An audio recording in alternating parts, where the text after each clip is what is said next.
Саламатсыздарбы, урматтуу телекөрүүчүлөр. Эфирде бүгүнкү маселе берүүсүнүн майрамдык чыгарылышы. Берүүнү мен Мамажан Молдоев алып барамын. 8 март аялдардын эмгегин, күчүн жана коомдогу ордун даңазалаган өзгөчө күн. Студиядагы майрамдык маекти жылуу шыктандыруучу маекте Манайда өткөрөбүз деген ниеттемин. Бул максатта биз студиябызга атайын ушул Баткен шаарынан биздин коомго өз салымын кошуп келе жаткан эң татыктуу коомдогу орду бар айымдарды чакырганбыз. Эралиева Мавлюда Камаловна, Баткен облустук жалпы билим берүүчү жатак мектебинин химия предмети боюнча мугалими, жана ошондой эле Баткен шаарынан ишкер айым Ахматова Барно Айыпхановна келип отурат. Саламатсыздарбы, урматтуу айымдар. Бүгүн ушул келечек муундарды тарбиялоодо мугалимдердин жоопкерчилиги дагы абдан жогору. Анан азыр бардык эле аялдар мугалим болууну мындай каалай бербеген учурда, себеби анын түйшүгү дагы, жоопкерчилиги дагы абдан көп. Азыр эми мына бүгүн маегибиз менен ошол мугалимдик кесипке кандай болуп келип калдыңыз, ушунан баштасак да. Саламатсыздарбы, урматтуу телекөрүүчүлөр. Мен бүгүнкү эфирден пайдаланып, бардык жалпы аял затыны келе жаткан 8 март майрамдары менен чын диlimden куттуктап кетем. Аларга бекем ден соолук, үй бүлөлөрүнө тынчтык каалайм. Мен мугалим болуп 23 жылдан бери эмгектенип келатам. Мен бул кесипке кокустан келгенмин. Бала чагымдан дарыгер болууну эңсегенмин. Бирок тилекке каршы кайсы бир себептерден улам дарыгер болбой калып, мектепте мугалим катары иштеп келатам.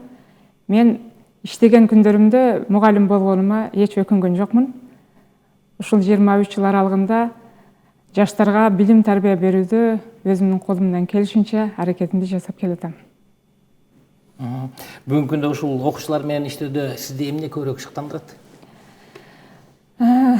Балдар менен иштегенде балдардын мындай билим алууга өтө умтулган, балдардын аракети, ошолордун билим алууга болгон жигер максаттары мени өтө шыктандырат. Аларга колумдан келишинче өзүмдүн билимимди, өзүмдө болгон бардык мүмкүнчүлүктөрүмдү ошолорго өткөрүп берүүгө өтө аракет кылам.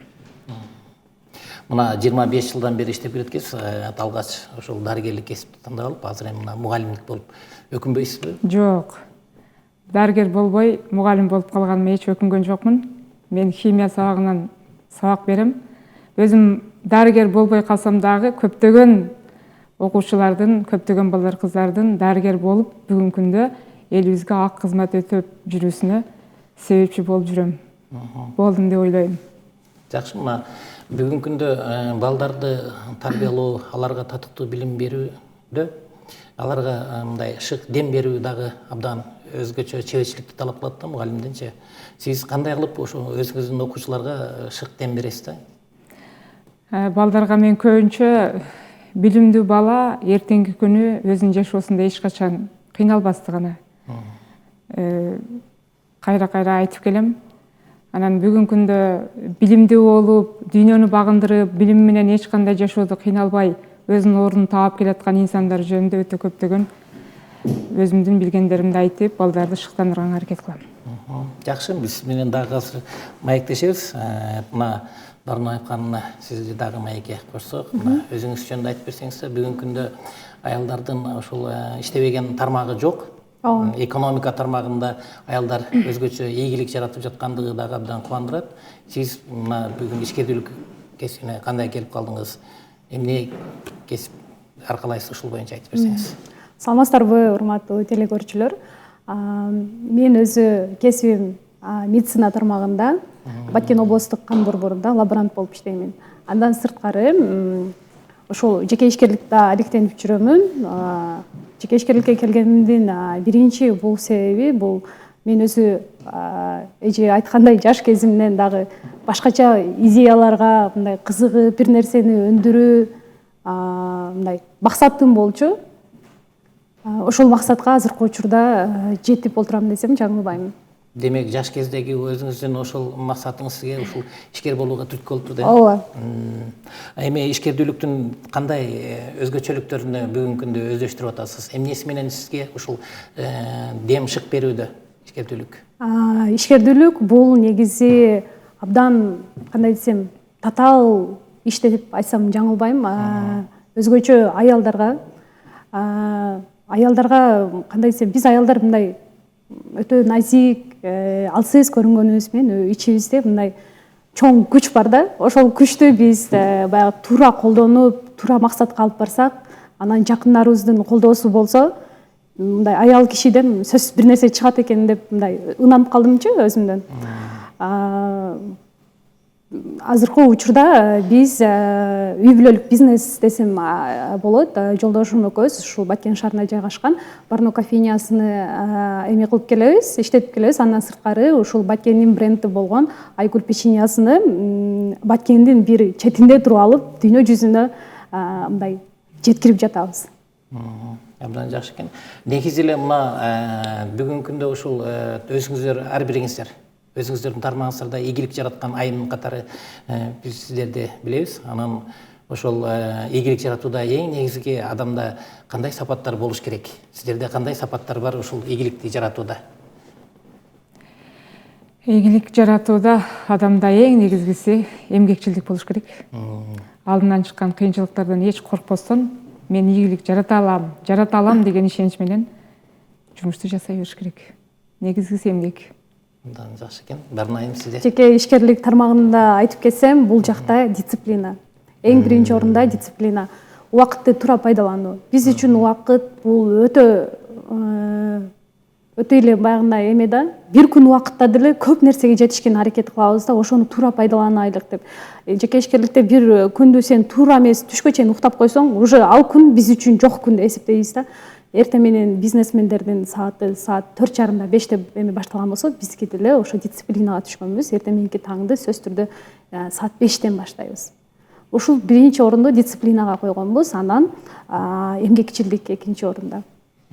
Ошол экөөнү туура алып кетсе, бул адам сөзсүз түрдө ийгиликке жетишет деп ойлойм. Жакшы. Мына үй бүлөңүздөр жөнүндө да айтып кетсеңиздер, мына негизи адам ошол коомдогу өзүнүн активдүүлүгүн көрсөтүп иштеп атканда үй бүлө менен жумушту айкалыштырып алып кетүү абдан оор болот да. Бул бардыгына эле боло бербейт. Мындай ийгилик жаратуучу. Анан сиздерде мүмкүн өзүңүздөрдүн бир жанагы сырыңыздар бардыр, же болбосо негизи эле ошол ийгилик жаратууда үй бүлө менен жумушту айкалыштыруунун сырын айтып берсеңиздер. Туура айтасыз. Айрыкча аял кишилердин коомдо иштеп ийгилик жаратуусу бул чындыгында кыйын. Үйдүн тирилигин кошо алып кетиш керек. Аял киши ийгилик жаратыш үчүн анын аркасында үй бүлөсү бул чоң роль ойнойт. Менин дагы үй бүлөм, айрыкча жолдошум мени өтө колдойт. Эч качан эрте кеттиң, кеч келдиң деген нерселерди айтпайт. Дайыма мени ар тараптуу колдоп, көмөк көрсөтүп келатат. Мен жолдошума өтө чоң ыраазычылык айтып кетет элем. Мен дагы бул эжеге сөзсүз түрдө кошулуп кетем. Азыркы учурда коомдо билесиздер, бул деген кандай десем, эгерде сенин жакындарың, айрыкча ушул жолдошуң мындай колдоо көрсөтсө, сен сөзсүз түрдө ийгиликке жетишесиң.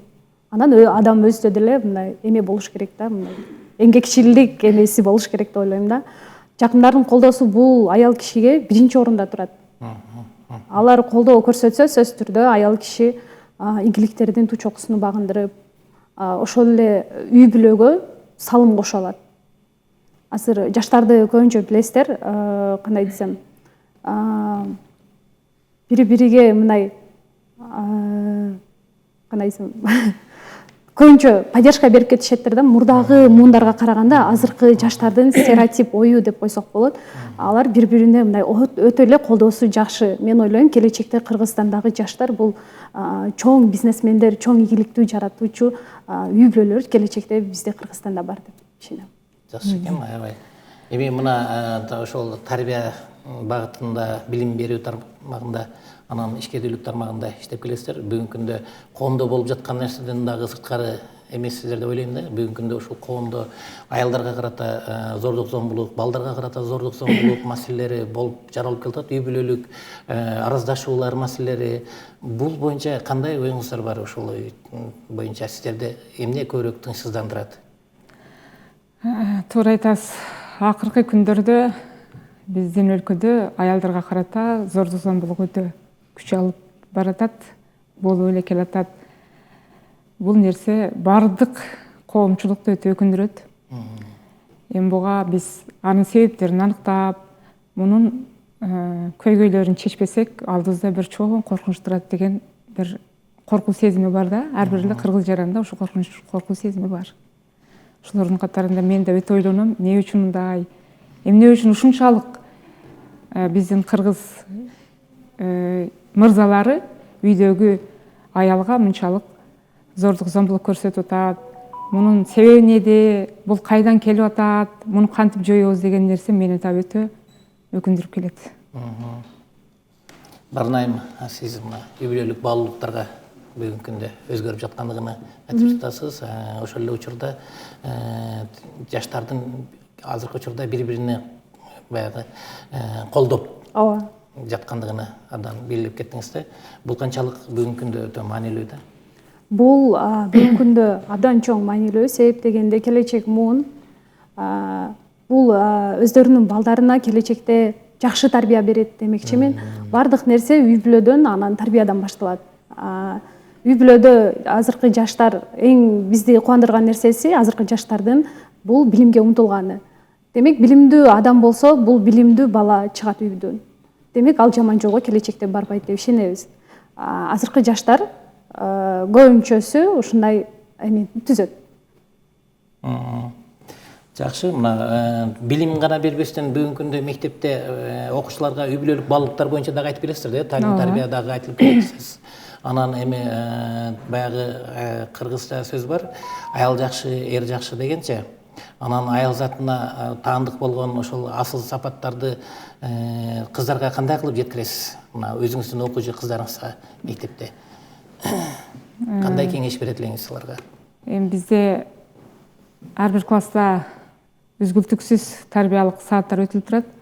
Ошол тарбиялык сааттарда сөз түрдө кыздарга эртең эне болгондо, эртең коомдо күйөөсүнө кандай мамиле кылыш керек, анан балдарына кантип талим тарбия бериш керек, болгондо да туура талим тарбия бериш керек туурасында тарбиялык сааттар өтүлүп келет. Анан ушул жерде үй бүлөлүк баалуулуктар боюнча азыр билим берүү системасында бир өтө чоң өзгөрүү этабында келатабыз. Биз жакында 12 жылдык билим берүүгө өтүп атпайбызбы? Ошол 12 жылдык билим берүүдөгү өзгөчөлүк бул биз сабак учурунда балдарга билим эле бербестен тарбия, ошо тарбиянын ичинде үй бүлөлүк баалуулуктар, адамдагы жеке баалуулуктарга өтө көп көңүл бөлүнгөн да. Эгерде ошо баалуулуктар сабак учурунда да эске алынып, ошо баалуулуктар ар бир балада калыптанса, анда биздин коом жакын күндөрдө өзгөрүлөт деген өтө чоң ишеничтемин. Ошол 12 жылдык билим берүүнүн негизги өзгөчөлүгү ошо баалуулуктарга өтө басым жасаган. Биз ар бир өтүп аткан сабагыбыздын ичинде үй бүлөлүк баалуулуктарга да басым жасап, өтүп аткан сабагыбыз ошол үй бүлөлүк баалуулуктарга дагы негиз болот. Болушу керек да, биздин сабактар ушундай деңгээлде өтүлүшү керек деген талаптар менен азыр 12 жылдык билим берүү ушуну өз кучагына алып, мазмуну ушуну камтыйт. Жакшы экен. Барнайым, сиз өндүрүш жагында алектенип келет экенсиз. Бүгүнкү күндө ушул айрыкча аялдар арасында экономикалык көз карандыкка жетүү абдан мындай оор маселе болуш керек дейм да.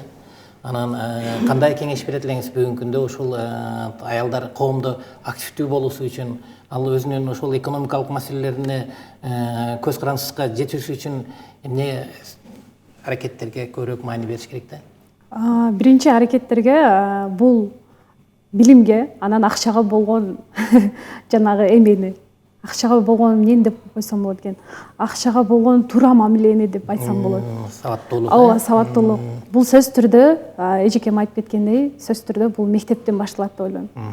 Мектепте туура каржылык сабатты үйрөнгөн, бул келечектеги аял өлкөнүн өнүгүүсүнө анан өлкөнүн экономикасына ал келечекте ишкерлик кылып, ошол эле мезгилде налогторду төлөп, өлкөгө өзүнүн салымын кошо алат. Эң негизгиси акчага болгон мамилеси. Абдан жакшы маселени айттыңыз. Мына бүгүнкү күндө эми биздин айыл жеринде көп кыз келиндерибиз үйдөгү турмуш менен эле болуп калып туруп, анан ушул жанагы үй бүлөлүк жашоосунда каражатты туура эмес пайдаланып, ошонун аркасынан ар кандай экономикалык оор кыйынчылыктарга душар келип калганы дагы болуп келет. Ошонун артынан эле ошол чыр-чатактар келип кетет. Ошонун аркасынан үй бүлөнүн бузулуусу келип кетет. Бул ойлойм кичинекей адам мезгилинен тарбиядан, анан мектептен уже туура билим алып, туура багыттык эме алып кетиш. Мына сиздердин оюңуздарча акыркы мезгилдерде аялдардын коомдогу ролу канчалык өзгөрдү? Аялдардын коомдогу ролу эми барган сайын жогорулап баратат. Анан ошол нерсени биз өзүбүз да сезип атабыз. Аял бул үйдүн тиреги. Аял бул үйдөгү тарбиянын очогу болгондуктан биздин ролубуз өтө чоң. Эгерде аял үй бүлөдөгү эне билимдүү болсо, эне анда балдарга туура тарбия берет, балдарга билимдин канчалык маанилүү экенин түшүндүрөт. Ал эми билимдүү коом бул келечектеги бир жакшы жашоонун бир фундаменти деп ойлойм да. Абдан туура. Мына не боюнча бармы бүгүнкү күндө биздин коомдо аялдар аркалабаган кесип калбады окшойт? Ооба, мен байкашымча калбады. Байкашымча уже билинип деле калды. Себеп дегенде биз билебиз, кичине жаш мезгилибизде телевизор көрүп баштаганыбызда бир реклама көрүп калгам, азыр эми оюма келип калды. Ал рекламада болсо тиги ошол эле үй бүлөнү чагылдырыптыр, аял менен киши сүйлөшүп, мен тиги аял айтат, тиги жака жумушка барсам болот деп. Ал эми ушу жолдош айтат, жок, ал жумуш сага эмес, сага ылайыктуу эмес, ал жакта сенин ордуң жок деп. Ошол мезгилде экиге бөлүп салгандарда, азыр болсо ал нерсе жок, ал стереотип такыр жок азыр. Азыр биз аялдарды ошол эле летчик болуп атат. Ошол эркектердин жумушу техниканы башкарып келатат. Ошол эле могул эмелерде архитектураларды башкарып келип атат. Ошол эле эркектердин жумушуну аялдардын жумушун эркектер эле аткарып калды да. Демек бул жакшы көрүнүш деп ойлойм. Биз үчүн жакшы көрүнүш. Сеники меники жок. Кимдин колунан келсе, ошону жасап, ошону кылып кете бермей. Ооба. Мисалы үчүн мына жакшы эле бир көрүнүш, азыркы учурда баягындай десем, мына Аравияда жайгашкан жана саат бар го. Ошонун архитектурасыны аял киши чийген. Элестетип атасызбы, аял киши. Бул эркек кишинин иши негизи. Ошол Аравияда, ошол мусулман эң эле жана эме кылып жаткан өлкөдө аял киши архитектор болуп, чоң эле саатты ошол архитектор болуп туруптур. Демек бул жакшы.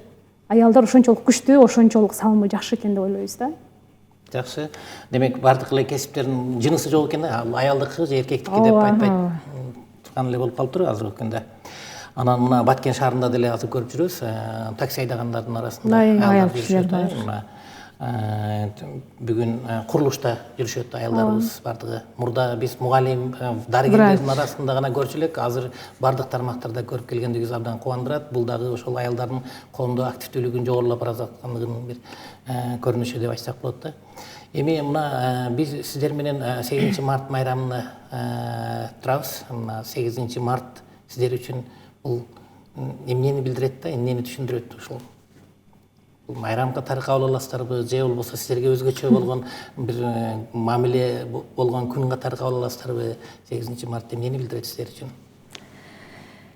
8 мартты мен жаркыраган жаз айы, жаркыраган аялдардын эл аралык майрам катары кабыл алам. Жакшынакай куттуктоолор, жакшынакай сезимдер, өзүңдүн аял экениңди сезип, бир бактылуу күндөр катары кабыл алам. Жакшы, Барнайым, сизде кандай? Биз өзгөчө кабыл алабыз. Биз бул майрамды абдан күтөбүз. Негизи бул майрам аялдар үчүн өзгөчө майрам. Бул күнү көчөнү байкасаң, бардыгы айымдар, кыздар мындай бактылуу ойлойсуң да, дайым эле ушундай бактылуу, дайым эле ушундай колдоодо болсо, бул айымдар кандай десем, үй бүлөдө дагы жакшы маанай тартуулайт, балдарына да жакшы тарбия берет. Анан биз канчалык мындай азыр жумуш жөнүндө бөлүп кеттик, эркектики аялдыкы деп. Канчалык мындай оор жумуш кылбасак дагы, эркектердин жумушун кылсак дагы аялдар биз баягындай эмеге муктаж болобуз да. Өзгөчө вниманияга, өзгөчө мамилеге көңүл бурууга муктаж болобуз аялдар. Бул биздин, мен ойлойм, табиятыбыздан берилген бир өзгөчө касиет деп ойлойм. Ошондуктан мырзаларга айтып кетмекчимин, мындай өзүңүздөрдүн баягындай эмеңиздерге, өзгөчө апаларыңыздарга, карындаштарыңыздарга, эжеңиздерге өзгөчө маанай тартуулап, дайым эле 8 мартты күтүп отурбай, башка мезгилдерде да көңүлүнө алып койсо, бул сонун деп ойлойм да. Абдан жакшы, ошол сиздерге болгон өзгөчө көңүл, өзгөчө мамиле бул сиздерди дагы ошол шыктандырып, аябай ошол коомдогу дагы сиздердин ишиңиздерди активдүүлүгүн жогорулатат деген ойдомун. Анан мына эми 8 март апаларга, сиздер өзүңүздөрдүн эжелерге куттуктоо жолдосоңуздар болот. Мына өзүңүздөрдүн атыңыздан жалпы билим берүү тармагындагы аял затына куттуктоо сиздер. Мен сөз башында да куттуктап кеттим эле. Эми дагы бир жолу куттуктайм. Бардык аял затыны, ошонун ичинде бардык энелерди, ошонун ичинде өзүмдүн жакындарымды, апамды, кайненемди, эже сиңдилеримди, билим берүү тармагында жүргөн бардык кыз келиндерди ушу 8 март майрамдары менен чын диlimden куттуктап кетем. Сиздер мындай күчтүүсүздөр. Сиздер күчтүү болгонуңуздар үчүн ушундай жумушту алып кеттиңиздер. Не только жумушту, үй бүлөнү дагы алып кеттиңиздер. Анан өлкөнүн өнүгүшүнө да чоң салым кошуп кетип жатасыздар. Сиздердин жалпы аял заттардын майрамыңыздар менен дайыма маанайыңыздар ачык болуп, дайыма өзүңүздөргө ишенген, эмгекчил болуп, үй бүлөгө чоң салым кошкон айымдардан болуңуздар деп айтмакчымын. Рахмат. Мына бүгүн студияга келип бергениңиздер үчүн сиздерге ыраазычылык билдирүү менен 8 март майрамыңыздар менен биз дагы сиздерди куттуктайбыз. Ар дайым ден соолукта болуңуздар, ушундай жаркырап жайнап, ошо биздин жашообузду жаркыратып, ар дайым ушундай жарык маанайда жүрүңүздөр. Анан майрамыңыздар кут болсун. Рахмат. Урматтуу телекөрүүчүлөр, өзгөчө биздин телекөрүүчүлөрдүн арасында айымдарды, апаларды, эже карындаштарды жана сүйүктүү жарларыбызды баарына 8 март аялдардын эл аралык майрамы менен Баткен УТРК телеканалынын атынан дагы куттуктап ден соолукка кааламакчыбыз. Ар дайым ушул Баткен областындагы, Кыргызстандагы кыргыздын аялдарынын даңкын чыгарган аял заты катары сый урматта жүрө бериңиздер. Ушуну менен биздин берүүбүз соңуна чыкты. Кийинки берүүдөн көрүшкөнчө саламатта туруңуздар.